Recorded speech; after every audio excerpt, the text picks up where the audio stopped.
So now the child, you have to see child belongs to this father or this father. Since child could be, mother is same, but it could be from this father or this father, you have to match the pattern.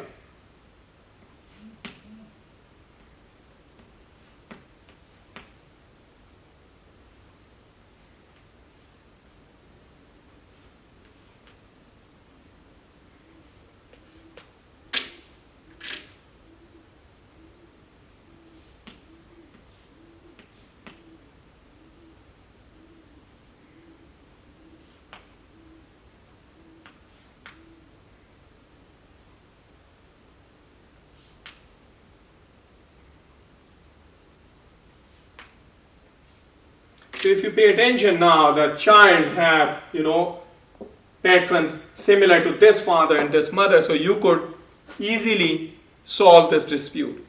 So I think this technology of DNA fingerprinting, which nowadays is routinely used all over the world, this will be soon replaced by next generation sequencing, where we can sequence the whole genome of an individual in a matter of 7 days, or even it has the time is reduced even further.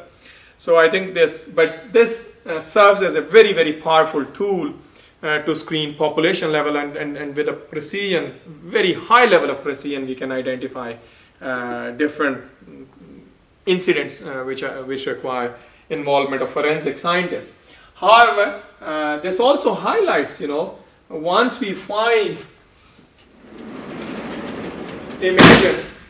imagine we have solved this crime scene, and it's very clear, that the suspect 1 is the culprit who has, based on this particular data.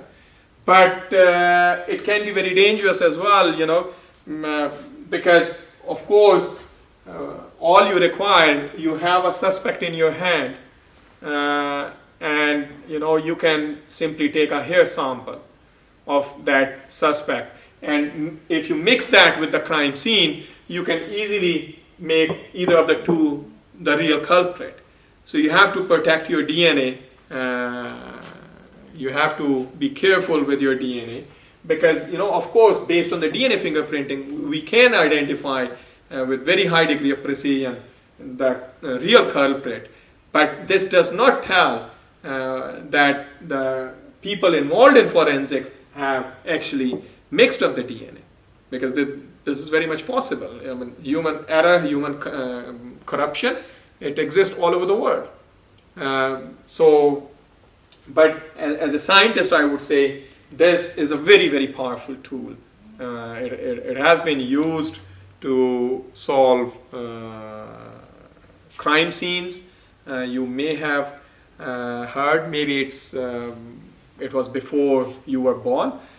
There was a famous murder case of O.J. Simpson. It went very long on the CNN.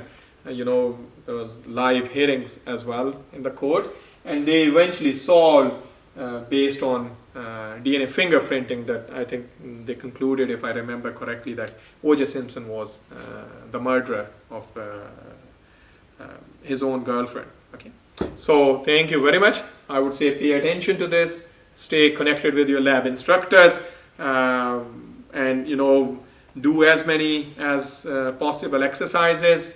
In these COVID-19 crisis, we don't have the real crime scene which we used to perform in our lab.